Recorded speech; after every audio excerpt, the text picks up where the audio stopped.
இன்றைக்கி நம்ம என்ன பார்க்க போகிறோம் அப்படின்னு கேட்டிங்கன்னா, அதாவது இன்னிலேருந்து வந்து பார்த்திங்கன்னா மாலையபக்ஷம் நாள். மாலையபக்ஷம் அப்படின்னா நம்ம இறந்து போன இல்லையா, முன்னோர்கள்லாம் வந்து இறந்து போயிருந்தா இல்லையா, அவளோட திதிகள்லாம் வந்து அந்த மாலையபக்ஷங்கிறது இந்த 15 நாளில் அவளோட திதிகள்லாம் வந்து வரும்.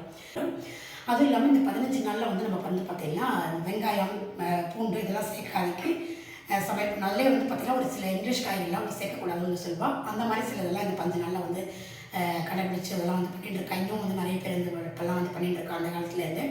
இப்போ நாங்களும் வந்து சிலதெல்லாம் என்னோடய அம்மா அப்பா இருக்கிறதுனால நானும் வந்து சிலதெல்லாம் அதெல்லாம் வந்து பண்ணிட்டு இருக்கேன். நம்ம வந்து இப்போ வந்து நம்ம என்ன பார்க்க போகிறோம் அப்படின்னு கேட்டிங்கன்னா, அதில் நம்ம சாப்பிடக்கூடாத காய்கறி வந்து பார்த்திங்கன்னா கத்திரிக்காய், கோஸு, முருங்கைக்காய், காலிஃப்ளவர், அப்புறம் வந்து பார்த்திங்கன்னா அந்த மாதிரி சில ஐட்டம்ஸ்லாம் வந்து இருக்கு இல்லையா, இங்கிலீஷ் காய்கறியில் அந்த மாதிரி சில ஐட்டம்லாம் வந்துருக்கு. அதெல்லாம் வந்து சேர்க்கக்கூடாது. பாக்கி மற்றபடி அவரைக்காய், அதாவது பார்த்திங்கன்னா பீர்க்கங்காய், கொத்தரங்காய், வாழைக்காய், சேனை அந்த மாதிரி கிழங்கு வகைகள்லாம் வந்து சேர்க்கலாம். கேரட், பீன்ஸ் சில பேர் சேர்ப்பாங்க, வெண்டைக்காய் அதெல்லாம் சில பேர் சேர்க்க மாட்டேன். அது மாதிரி நாங்கள் வெண்டைக்காய், பீன்ஸ், கேரட்லாம் வந்து சேர்ப்போம். நாங்கள் கோஸு, கத்திரிக்காய் அதெல்லாம் வந்து சேர்க்க மாட்டோம். அந்த மாதிரி ஐட்டம் மட்டும் சேர்க்க மாட்டோம். இந்த மாதிரி ஏன்னா வெங்காயம், பூண்டு சேர்க்க மாட்டோம். நைட்டு வந்து பார்த்திங்கன்னா டிஃபன் தான் சாப்பிடுவோம். அந்த மாதிரி தான் இந்த 15 நாள் வந்து இன்னிலேருந்து மாலையபக்ஷம் வந்து தொடங்குறது. அதுதான் வந்து நம்ம பார்க்க போகிறோம். அதில் நான் இன்றைக்கி வந்து ஃபஸ்ட்டு நாள் வந்து இன்னிலேருந்து எனக்கு முடிஞ்சது கொஞ்சம் வேலை சிலதெல்லாம் வந்து போடுறேன். அதில் இன்றைக்கி நான் வந்து பார்த்திங்கன்னா இன்றைக்கி நான் ஃபஸ்ட்டு கொடுக்குறது வந்து பார்த்திங்கன்னா உங்களுக்கு புடலைக்காய் கூட்டு வந்து கொடுக்க போகிறேன். புடலைக்காய் கூட்டு, அவரைக்காய் வந்து பொரிச்ச, அதாவது கிள்ளி போட்ட சாம்பார்னு சொல்லுவாள். அதனால் அவரைக்காவை கையால் வந்து கிள்ளி போட்டுட்டு அதை வந்து பொடி போட்டு ஒரு சாம்பார் வைப்பாள். அதுதான் வந்து நான் இன்றைக்கி வந்து அவரைக்காவை அதாவது பார்த்திங்கன்னா இப்படி கையிலே உடச்சி போடுறது கிள்ளி போட்ட சாம்பார்னு சொல்லுவாள். அதை போட்டு இன்றைக்கி ஒரு பொடி போட்ட சாம்பார் தான் வைக்க போகிறேன். அப்புறம் வந்து பார்த்திங்கன்னா பயிர் தட்டக்காய் இருக்கு இல்லையா, நீளமாக இருக்குமே, அதில் வந்து பொடியாக கட் பண்ணி வச்சுருக்கேன். அதில் பொரியல், அப்புறமா ஒரு தக்காளி ரசம். அதுதான் அது தேவையானது. வந்து பார்த்திங்கன்னா கூட்டுக்கு வந்து தேங்காய், பச்சை மிளகா, ஜீரகம், கருவேப்பிலை வச்சு அரைச்சி எடுத்து வந்துட்டேன். இன்னும் தேங்காய் வச்சுருக்கேன். இந்த தட்டக்காய் பயிருக்கு வந்து கடைசி வந்து போடப்போம். சாம்பாருக்கு பொடி போட்டு, அதாவது கிள்ளி போட்ட சாம்பார், பொடி போட்ட சாம்பார் தான் வந்து வைக்க போகிறோம். அதுக்கு புளி வந்து ஊற வச்சுருக்கேன். ரசத்துக்கு ரசத்துக்கு புளி வந்து கொஞ்சமாக ஊற வச்சுருக்கேன். தக்காளி வந்து 2-3 எடுத்து வச்சுருக்கேன். ஒன்று வந்து ரசத்துக்கும், பாக்கி 2 வந்து பொடி போட்ட சாம்பார் வைக்கிறதுக்கும் வந்து எடுத்து வச்சுருக்கேன். கொஞ்சமாக கடலைப்பருப்பும் பைத்தம்பருப்புமா எடுத்து வச்சுருக்கேன் கூட்டுக்கு. இதே காயமாக போட்டுட்டு வேக வைக்க போகிறேன். இந்த பக்கம் வந்து பார்த்திங்கன்னா சாம்பார் ரசத்துக்குமா பருப்பு வந்து வேக வச்சாச்சு. இப்போ நம்ம அப்படியே ஒன்று ஒன்றா வந்து பார்ப்போம். இப்போ காயெல்லாம் வந்து அளந்து ஒன்று ஒன்றா வந்து நான் வேக வச்சுக்கிறேன். இந்த பக்கம் பருப்பு எடுத்து இறக்கி வச்சுக்கிறேன். இப்போ நம்ம வந்து பார்த்திங்கன்னா அந்த இதில் தான் வந்து ஒன்று ஒன்றா வந்து பார்க்கணும். இதில் நான் வந்து இந்த அவரைக்காய் கிள்ளி போட்டேன். அவரைக்காய் கிளியா இதை வந்து நான் வந்து இந்த பக்கம் வந்து அளவிட்டு வேக வச்சுக்கிறேன். ஒன்று ஒன்றா நம்ம வந்து இப்படி பார்ப்போம். நான் உங்களுக்கு காட்டுறேன். அப்படியே ஒன்று ஒன்றா வேக வச்சுட்டு உடனே காட்டுறேன். பார்த்திங்கன்னா இந்த பக்கம் அவரைக்காலம் கொஞ்சம் தண்ணி விட்டு வேக வச்சுருக்கேன். இந்த பக்கமும் வந்து பார்த்திங்கன்னா பயிரை வந்து கறிக்கு வந்து கொஞ்சமாக தண்ணி விட்டுட்டு வேக வச்சுருக்கேன். இதுக்கு தேவையான உப்பு, மஞ்சப்பொடியும் போட்டுப்போம். கொஞ்சமாக வந்து மஞ்சப்பொடி வந்து போட்டுக்கிறேன். இதுக்கு வந்து நம்ம புளியெல்லாம் கரைச்சி விட்டுட்டு போட்டுக்கலாம்.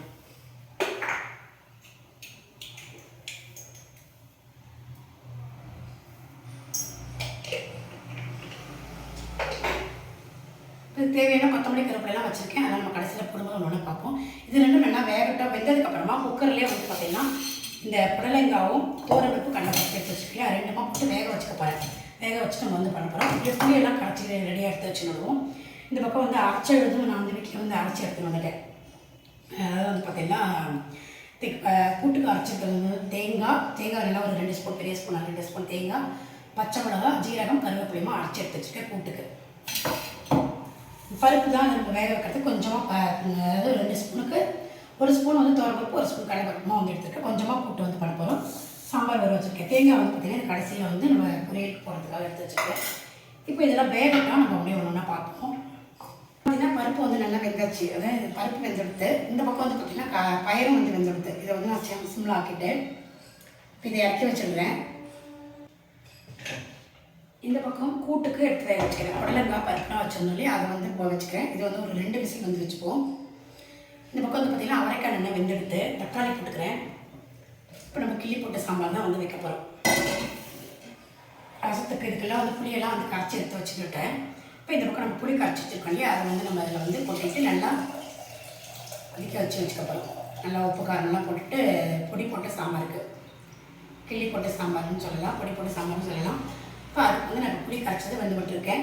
இப்போ இந்த கிள்ளி போட்ட சாம்பாருக்கு தேவையான பொடியெல்லாம் வந்து போட்டு விடுவோம். கொஞ்சமாக பருப்பு அதில் போட்டு நான் வந்து வேக வச்சுருக்கேன். இருந்தாலும் இதில் வந்து கொஞ்சமாக, அதாவது மஞ்சள் பொடி கொஞ்சம் அதில் போட்டு வேக வச்சுருக்கேன். இதில் வந்து கொஞ்சமாக மஞ்சள் பொடி வந்து போட்டுக்கிறேன்.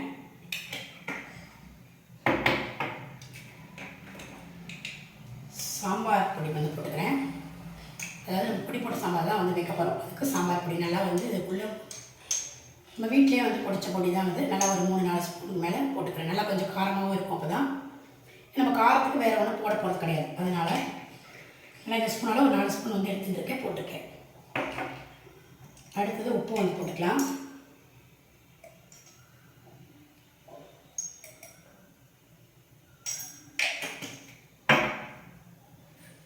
பருப்பு வந்து பார்த்திங்கன்னா நல்லா வெந்தாச்சு, இறக்கி வச்சுட்டேன். பருப்பு வந்து ரசத்துக்கு இருக்குமா வந்து எடுத்து வச்சுருக்கேன்.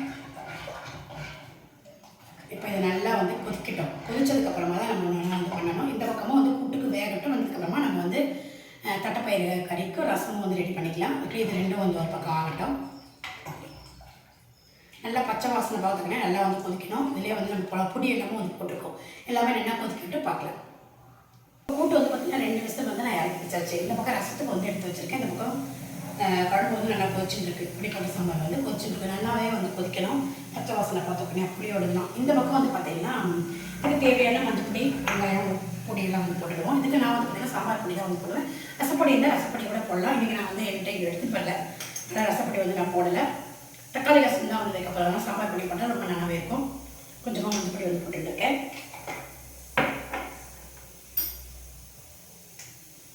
வெங்காயம்,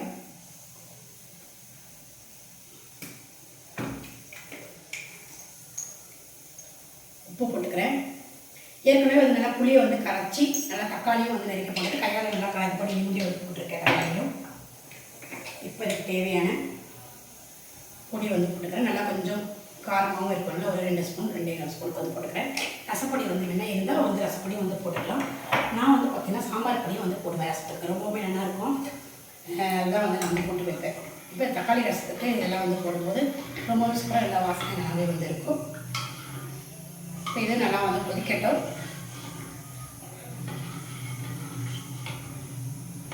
இந்த பக்கம் இதுவும் வந்து கொதிச்சுருக்கு. ரெண்டுமே வந்து கொதிக்கட்டும், பார்க்கலாம். குழம்புக்கு வந்து பார்த்திங்கன்னா நல்லாவே வந்து கொதிச்சாச்சு. இப்போ நான் வந்து பருப்பு எடுத்து வச்சுருக்கிறேன். அந்த பருப்பை வந்து நல்லா கரைச்சிட்டு எடுக்கலாம்.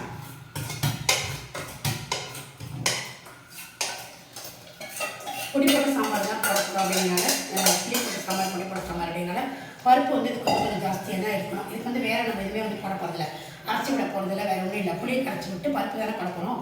அதனால் வந்து பருப்பு வந்து நல்லா கொஞ்சம் நிறையவே வந்து இருக்கணும். நல்லா வேக வச்சு குழைய வேக வச்சு நல்லா கரைச்சி விட்டுக்கோங்க.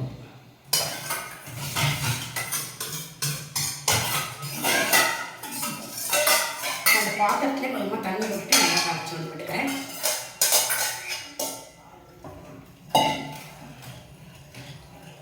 ரொம்பவுமே சூப்பராக இருக்கும். அவரைக்காய் கிள்ளி போட்ட சாம்பார் வச்சு பாருங்கள், நீங்களும் வச்சு பாருங்கள். ரொம்ப சூப்பராக இருக்கும். இது நல்லா இதுவும் வந்து சேர்ந்தாப்புல ஒன்று நல்லா கொதிக்கட்டும். கொதிச்சுட்டு அதை இறக்கி தாளிக்க வேண்டியது தான். அவ்வளோ ரொம்ப சிம்பிள் தான் இது சாம்பார். அதாவது அரைச்சிலாம் விடாது. நம்ம சிம்பிளாக வந்து பொடி அதாவது கிள்ளி போட்ட சாம்பார், அவரைக்காய் கிள்ளி போட்ட சாம்பார் வச்சுருக்கோம். இந்த பக்கம் ரசமும் வந்து கொதிச்சதுக்கப்புறம் பருப்பு ஜலம் வந்து எடுத்து வச்சுருக்கோம். அதையே விட்டுட்டு 2 அதை தாளிக்கணும். இது நல்லா கொதிக்கட்டும். இறக்கி தாளிக்கும் போது நான் உங்களுக்கு காட்டுறேன். இப்போ பார்த்திங்கன்னா இந்த பக்கம் குழம்பு வந்து நல்லாவே வந்து கொதிச்சுட்டுருக்கு. நல்லா கொதிச்சு இறக்கி தாளிக்கணும். இந்த பக்கம் வந்து ரசம் வந்து நல்லா கொதிச்சாச்சு. ரசம் வந்து இந்த கொதிச்சது வந்து போதும். இது வந்து நம்ம வந்து கரைச்சி வச்சுருக்கோம். பருப்பு ஜலம் வந்து எடுத்து வச்சுருக்கோம் இல்லையா, அந்த பருப்பு ஜலத்தை வந்து அப்படியே விட்டுற வேண்டியதை கரைச்சிட்டு.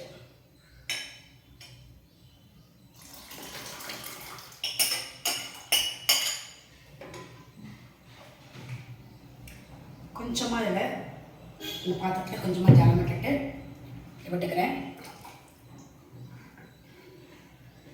இதை அப்படியே கலக்கி விட்டுருவோம். மேலே கொத்தமல்லி கருவேப்பிலை போட்டுட்டு தாளிக்கணும். அவ்வளோதான். அடுத்து அப்படின்னா அதுவும் வந்து கொதிச்சுருக்கு. இதுக்கு வந்து நம்ம ரெண்டுமே வந்து தாளிக்க போகிறோம் அடுத்தது. இப்போ இதுக்கு வந்து கொத்தமல்லி கருவேப்பிலை வந்து நான் போட்டுவிட்றேன். நல்லா கையாளி வேண்டிட்டு கொத்தமல்லி வந்து போட்டுக்கிறேன். இதுக்கும் வந்து கொத்தமல்லி போட்டுக்கிறேன்.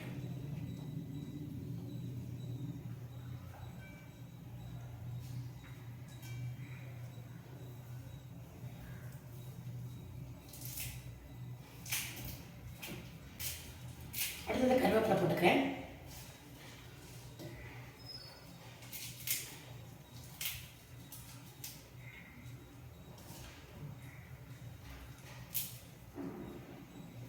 நிறைய எடுத்து கொதிக்கக்கூடாது. அப்படியே நுரைச்சி வரும்போது இறக்கணும், அவ்வளோதான். இந்த பக்கமும் வந்து நல்லா வந்து கொதிச்சு வச்சு ரெண்டுமா அதுவும் ஆனதுக்கப்புறமா ரெண்டுமா இறக்கிட்டு தாளிச்சிக்கலாம். இப்போ நம்ம குழம்பு ரசம் எடுத்து இறக்கி வச்சுட்டு இப்போ தாளிச்சுக்க போகிறோம். இந்த பக்கம் வந்து ரசத்துக்கு நெய் வந்து விட்டுருக்கேன் ஒரே ஒரு ஸ்பூனு. இந்த பக்கம் கூட்டம் வந்து ஆயிடுது. இறக்கி அனுப்பிச்சோம்னா நல்லா வெந்தாச்சு. நல்லா ஒரு கொதி கத்த வச்சுருக்கேன். ஒரு கொதி வந்ததுக்கப்புறம் நம்ம அரைச்ச இதை வந்து கொட்டிட்டு கொதிக்க வைக்க வேண்டியது தான். இந்த பக்கம் வந்து அதாவது ரசத்துக்கு தாளிக்க போகிறோம். நெய் வந்து ஒரு ஸ்பூன் விட்டுருக்கேன். கடுகு போட்டுக்கலாம். வச்சுக்கிறேன். கடுகு நல்லா வச்சதுக்கப்புறமா கொஞ்சம் கருவேப்பிலை பெருங்காயம் போட்டு ரசத்துக்கு வந்து நம்ம தாளிக்க போகிறோம். ரசம் வந்து அவ்வளோதான். கொஞ்சமாக நெய்யில் கொஞ்சமாக கருவேப்பிலை தாளிக்கும் கொஞ்சம் நல்லா வாசனையாக இருக்கும். கொஞ்சம் போட்டுக்கிறேன். பெருங்காயம் வந்து போட்டுக்கிறேன்.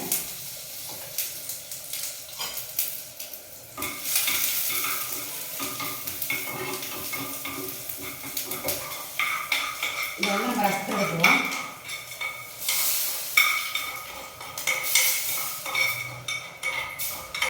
அடுத்தது வந்து நம்ம வந்து எண்ணெய் கொஞ்சமாக விட்டுட்டு சாம்பார் தாளிச்சுக்க போகிறோம். தேங்காய் எண்ணெய் வந்து விட்டுக்கோங்க, நல்லா இருக்கும் வாசனையும். கடுகு, ஒரு ஸ்பூன் வெந்தயம் போட்டுக்கிறேன். வெங்காயம்,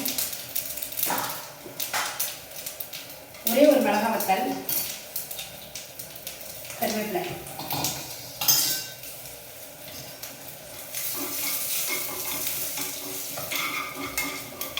இது வந்து கிள்ளி போட்ட சாம்பாருக்கு தாளிச்சுக்கணும். தேங்காய், பச்சை மிளகாய், ஜீரகம், கருவேப்பிலை வச்சு அரைச்சி வச்சுக்கோங்க இல்லையா, அதை வந்து இதில் விட்டுடுறேன்.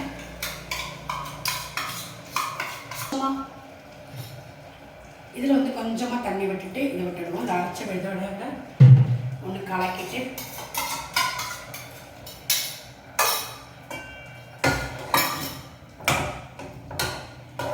இது ஒன்று நல்லா கலக்கி விட்டுறேன். இப்போ வந்து நம்ம வந்து கொஞ்சம் தான் முன்னாடி உப்பு போட்டிருந்தோம். இப்போ கொஞ்சமாக வந்து உப்பு போட்டுக்கலாம். எவ்வளோ வேணுமோ பார்த்துட்டு நீங்கள் வந்து போட்டுக்கோங்க. ஏற்கனவே நல்லா ஒரு ஸ்பூனுக்கு உப்பு போட்டு எல்லாமே போட்டு வேக வச்சாச்சு. ஆனால் வேறு எதுவுமே போடலை. இது எல்லாமே போட்டாச்சு. சேர்ந்து நல்லா கொதிச்சுட்டு இருக்கட்டும். இதுக்கு வந்து நம்ம கையோட வந்து தாளிச்சுவோம். கூட்டுக்கு வந்து பார்த்திங்கன்னா தேங்காய் எண்ணெய் தான் வந்து விட்டுருக்கேன். கடுகு, உளுத்தம்பருப்பு ஒரு ஸ்பூனு, ஒரே ஒரு மிளகாய் வத்தல் போட்டுக்கிறேன். கருவேப்பிலை,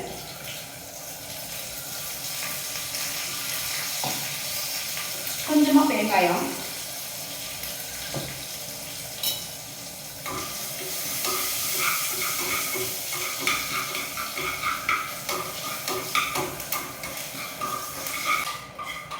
இது எல்லாமே நல்லா சேர்ந்தாச்சு. இப்போ இதில் போட்டுக்கிறேன். நம்மளோட கூட்டு நல்லா சூப்பராக வந்து ரெடி ஆகிடுச்சு. எல்லாமே நம்ம வந்து தாளிச்சு இல்லாமல் விட்டுருக்கோம். சேர்த்து ஒரே ஒரு கொதி காட்டும் இறக்கணும். அடுத்து நம்ம வந்து நமக்கும் தட்டைக்காய் வந்து ரெடி பண்ணிக்க போகிறோம். அது மட்டும்தான் இருக்குது. சேர்த்து ஒரு கொதி வரட்டும். ஆஃப் பண்ணிவிடுறேன் நான். இது இறக்கிட்டு நம்ம தட்டைக்காய் வந்து பண்ணிவிடுவோம். இப்போ நம்ம தட்டைக்காய்க்கு அதாவது தட்டைப்பயிறு பொரியலுக்கு தாளிச்சுக்க போகிறோம். எண்ணெய் வந்து விட்டுருக்கேன். தேங்காய் எண்ணெய், கடுகு போட்டுக்கிறேன்.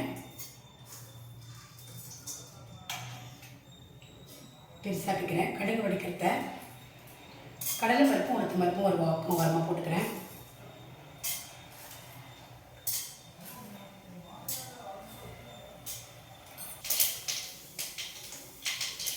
இப்போ நம்ம போட்டுருந்ததெல்லாம் நல்லா வெடித்து சவுண்ட் வருது இல்லையா. இப்போ வந்து பச்சை மிளகா அதாவது வெட்டை மிளகா இருக்குது, அதை வந்து நான் காரத்துக்கு வந்து கொடுக்குறேன். ஒரு 3 மிளகா வந்து போட்டுருக்கேன். இது வந்து பார்த்திங்கன்னா உங்களுக்கு மிளகா பொடி வேணாலும் மிளகாடி போட்டுக்கலாம். காரத்துக்கு சமைச்சு மிளகா போட்டுக்கலாம். அப்படி இல்லைன்னா வந்து நீங்கள் இந்த தேங்காய் போடுற இல்லையா, இதிலே ஒரே பச்சை மிளகா வந்து போட்டுட்டு சரைச்ச மாதிரி அப்படியே போடலாம் காரத்துக்கு. நான் வந்து இன்றைக்கி வெட்டை மிளகா தான் வந்து காய்க்கிறேன். நான் வந்து இன்றைக்கி வெட்டை மிளகா தான் காய்க்கிறேன்.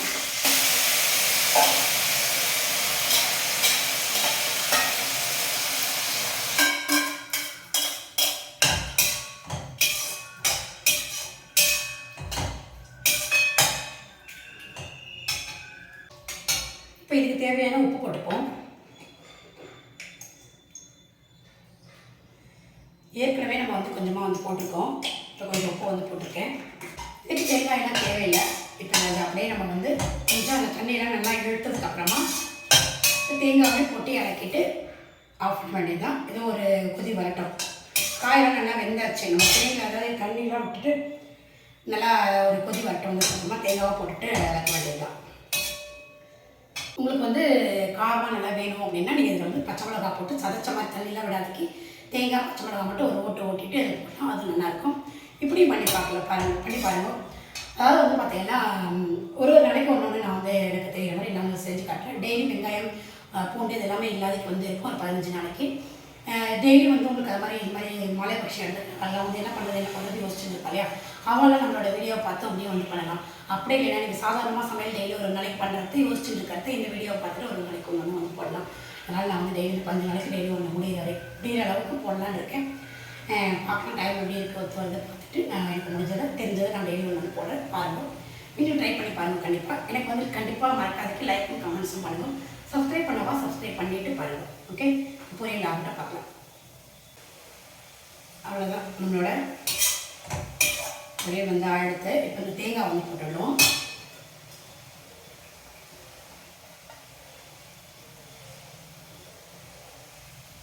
போட்டுட்டு நல்லா வந்து கலரி விட்டுக்கிறேன்.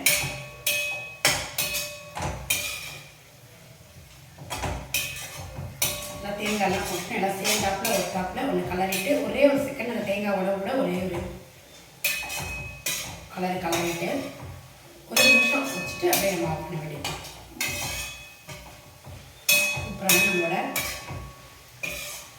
தட்டைக்காய் பொரியல் அப்புறம் வந்து ரெடி ஆகிடுச்சு. தட்டைப்பயிறு பயிறுன்னு சொல்வா, நீங்கள் எப்படி சொல்வீங்களோ அப்படி எடுத்துக்கோங்க. இது வந்து நம்ம தேங்காய் போட்டுட்டு நம்ம வந்து சூப்பராக வந்து ஒரு கறி வந்து பண்ணியிருக்கோம். ரெடி ஆகிடுச்சு. இது எல்லாமே வந்து உங்களுக்கு க்ளோஸ் வந்து காட்டுறேன். ரொம்ப சூப்பராக இருக்கும். நீங்கள் ட்ரை பண்ணி பாருங்கள்.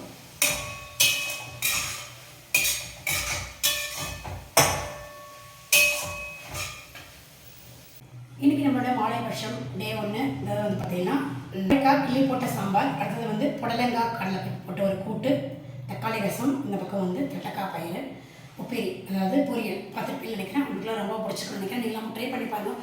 டெய்லி ஒரு ரெசிபியோட நம்ம வந்து பார்க்கலாம். Okay, thank you.